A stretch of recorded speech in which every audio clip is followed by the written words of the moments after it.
Niin silloin taputetaan 3 kertaa yhteen niin nopeasti kuin ehditään. Kun mä sanon hep, valmista.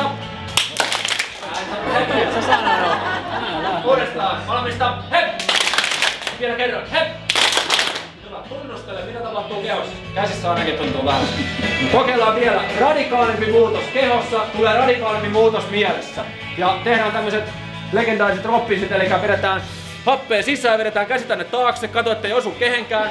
Ja sitten huudetaan jes ja pamautetaan tuonne alas. Valmista? Yes! Hyvä, vielä toisen kerran, niin kuin tekis tämän kisoissa lätköllä maali. Yes! Toista puolta, teillä on puoli eroja. Yes! Hyvä, 3 kertaa putkeen. Yes! Nopeasti! Yes! Yes! Sanotaanko näin, että meille on annettu väärät käyttöohjeet tälle kokonaisuudelle nimeltä ihminen. Erilaiset uskomukset, käyttäytymismallit, kuinka pitää toimia, jos tuntuu joltakin. Eli jonkinnäköinen aivopesu. Se on siis rankka sana, mutta aivopesu on tapahtunut.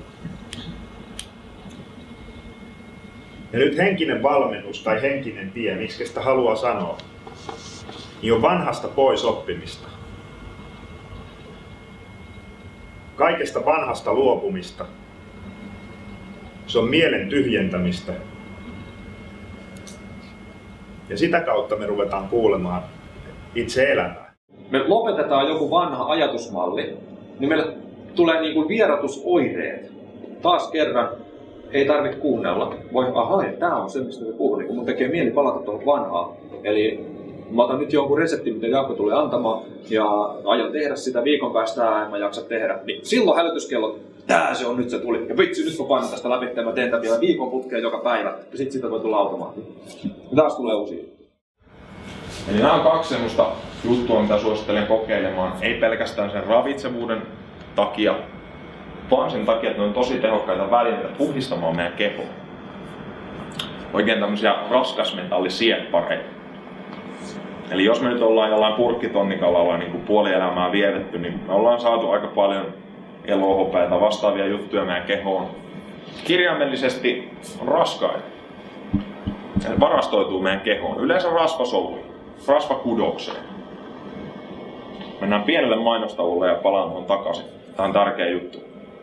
Eli monet tämmöisistä myrkyistä, torjunta-aineista, happamista yhdisteistä, mitä meidän keho ei pysty käsittelemään, se puskuroi niitä rasvasoluihin. Syntyy rasvakudos. Jokainen niin kuin, nyt ehkä näkee vähän sitä yhteyttä, että hei, se torjunta-aineet ja muutkaan, niin ei ehkä niissä pitoisuuksissa, mitä tänä päivänä saadaan, niin ole se paras juttu. Ja niillä saattaa olla joku yhteys, esimerkiksi ylipaino.